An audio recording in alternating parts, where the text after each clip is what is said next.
Hello everyone, my name is Martin Musila, second year PhD student at Tulane University. And today I'm going to talk about the controls of on-strain localization in rift development across the Turkana Depression. These are the collaborators that we are working with from Tulane, Imperial University of Montana, and those are the sponsors. So a little bit of introduction. So the Turkana Depression is located between the Ethiopian-Yemen Plateau and the East African Plateau. It's here in the middle. So it is located southwest of the main Ethiopian rift and north of the Eastern Rift, where people can also call it the Kenyan Rift. And one key observation about the Turkana Depression is it's a low gravitational potential energy rift system with a lack of definitive plateaus on either side of the rift axis in the Turkana Depression, where we are seeing low elevations south of the South Sudan Rift, which eventually thins inside the Turkana Depression. Then it extends through the Anza Graben as you go towards the Indian Ocean. So this is the location of the Turkana Depression. And I'm going to use the Turkana Depression to answer the questions: what are the controls on strain, extensional strain localization, and magmatism in continental rift systems? So some of the questions that, to answer that question, I'll be looking at how is crustal strain distributed across a rift region with an unusually low GPE. Then compare crustal strain to mantle thinning and heating, and then look at the kinematics of linkage between the main Ethiopian rift and the Eastern Rift through the Turkana Depression.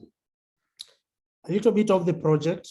To answer those questions, we were able to install 32 seismometers with a station spacing of approximately 30 to 40 kilometers, stations northwest of Kenya and southwest of Ethiopia. So the inverted orange triangles, these are the Kenyan stations, and the blue stations here are the Ethiopian stations, so Y1 network and 9A network. We also have GPS stations also spatially distributed here, 8 continuous GPS stations and 2 campaign GPS stations. So we are going to use data from that to try and understand controls of strain accommodation in the rift with respect to prominent structures inside the rift. For instance, we have the Tanzanian craton at the western edge of the Turkana Depression. We have the Turquoise escarpment. We have half-graben basins like Lake Turkana. We have the 3 subparallel rifts southwest of the main Ethiopian rift, the Omo Bahir and the Segen Basin. We have that controversial Kinosogo belt. Then we also have the largely unfaulted Holocene volcanoes east of the Lake Turkana in the Turkana Depression. Looking at magmatism, so we are seeing a low velocity anomaly from the Afar Depression through the main Ethiopian rift and also through below the 2 flanks, the Western Plateau and the Eastern Plateau of the main Ethiopian rift, through the Turkana Depression going down to the Kenyan Rift or the Eastern Rift. And one thing, striking thing to notice is that the low velocity anomaly extends to the below the plateau on either side of the main Ethiopian Rift, and it is continuous through the Turkana Depression down to the Kenyan Rift, arguing against the 2 plume system of the East African Rift and a continuous 1 plume that aids in strain accommodation in the East African Rift. On my middle panel, I'm trying to show our working hypothesis on how magmatism has moved through, has progressed through the depression. So on my left, our working hypothesis is that magmatism started at the Tanzanian edge of the eastern edge of the Tanzanian craton, where we have carbonatite sequences here, which was dated at around 20 million years, which eventually moved towards the west of the lake, containing we have basins here west of the lake, which have been imaged to have lava flows there of approximately 50 million years from oil well data from oil exploration companies here. We have seismic reflection lines here. Then we have our Pleistocene volcanism along the lake. And then we have our Holocene, the largely unfolded shield volcanic complexes east of the lake, Lake Turkana. And then on the southwest or at the western plateau, we have flagged basalts, which coincides with this low velocity anomaly at around 200 kilometer depth. So basically, this is the progression or working hypothesis of progression of magmatism in the depression. Looking at the body wave tomography, we are seeing a low velocity anomaly below the Pleistocene line. Magmatism. Sorry? You've now used 10 minutes. Just want to let you know. Okay, yeah. So we are seeing low velocity anomaly, which bifurcates and joins here. So basically, magmatism is under Pleistocene and Holocene. And in rifting, we are seeing there is a superposition of rifting in the depression, where we have the Mesozoic northwest Mesozoic rifting and the north-south Cenozoic rifting, which contributes to the super thin crust or lithosphere in the Turkana depression. Looking at seismicity, we are seeing that the Turkana escarpment is seismic, but we are seeing south of the Lake Turkana, we are seeing bands of seismicity with high magnitude earthquakes along the axis of the rift near Omo Basin. We are seeing also seismicity Chubahir and Segen Basin. And of key interest is the entire crust is seismogenic, and we are seeing deep earthquakes at around 10 to 20 kilometers. Looking at GPS, I was able to show a GPS along Kenyan profile to just get an example of how strain is localized at the western edge of the Kenyan rift. And now combining GPS seismicity and body tomography, I was able to come up with profiles that try and combine both data. And of key interest is we are seeing profiles that go through regions that we think the rift is acting differently. And in profile A, I'm seeing that below Lake Turkana, there's a seismogenic zone, which coincides with GPS data. And remember, this is the east-west velocity from GPS distance along the transect and elevation. So maximum extension is coinciding in seismogenic zone, and which also coincides with a low velocity anomaly. So we are working hypothesis that this low velocity anomaly contributes to strain localization. Profile B, we are seeing that due to station spacing between here, we can't properly say where there is maximum extension, but we are seeing low velocity anomaly coinciding with the seismogenic zone, profile B. Then as I go to profile C, that goes through this high velocity anomaly at depths of 75 kilometers. We are seeing that the breadth of maximum extension and seismogenic is greater, as which coincides with this high velocity anomaly. So our working hypothesis is low velocity anomaly contributes to strain localization, and therefore mantle dynamics and heterogeneity also affects how strain patterns is seen in the Turkana depression. Looking at the seismogenic layer thickness, depths of 30, our crustal thickness is approximately 20 to 28 kilometers, and you're also seeing our seismogenic layer thickness goes to similar to those depths.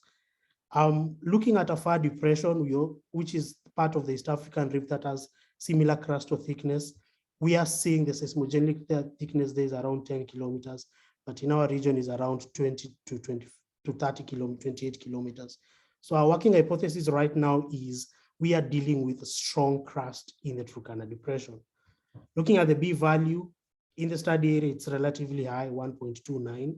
Comparing it north of the depression, it's around 1.03, and south, which is in the northern ER, is approximately 1.3.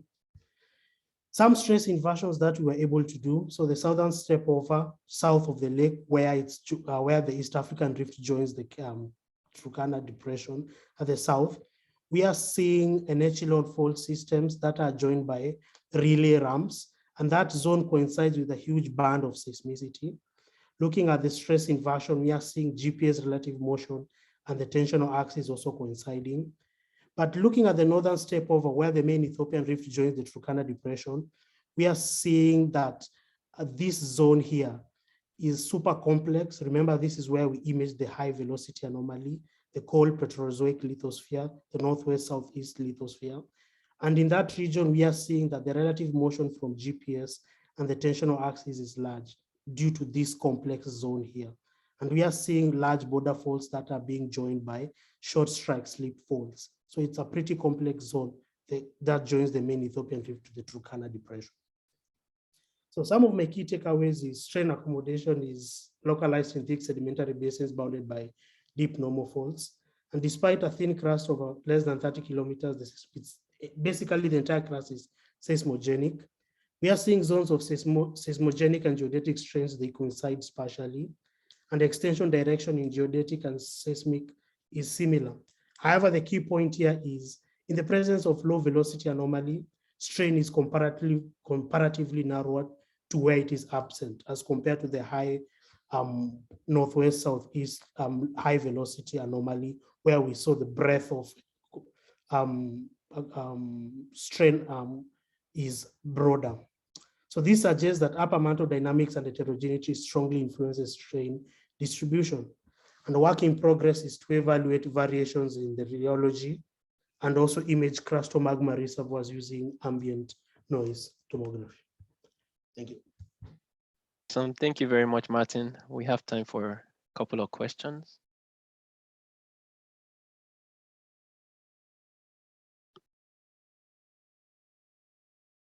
If you have any question for Martin, you can unmute and ask him. I cannot see any question yet in the chat.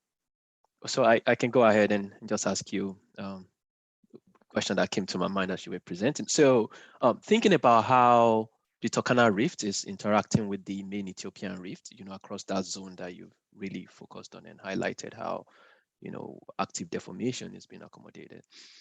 How do you think this high velocity zone that trends northwest, southeast, and the thin crust might predict how the linkage is going to occur? Are we going to see abandonment of some of these echelon rift basins? Are we going to see more development of strike slip faulting that breaches those, echelon rift? What do you think might happen? I know it's difficult to predict, but I'm just open to any comments that you might have on that. So right now we have, based on what we have right now, we can easily do a comparative analysis based on mantle dynamics and heterogeneity and the strain patterns that we are seeing from seismicity and GPS extension. So another thing that because of time I did not mention is we are also thinking of how to incorporate the rheology of the crust. So we are going to do some rheological modeling so as to see how the rheology affects active deformation in those regions of interest in our study area. So right now I cannot say with certainty. I don't want to speculate. I want to use data to sort of explain what we are seeing based on our results. Awesome. And there is a question from Donna.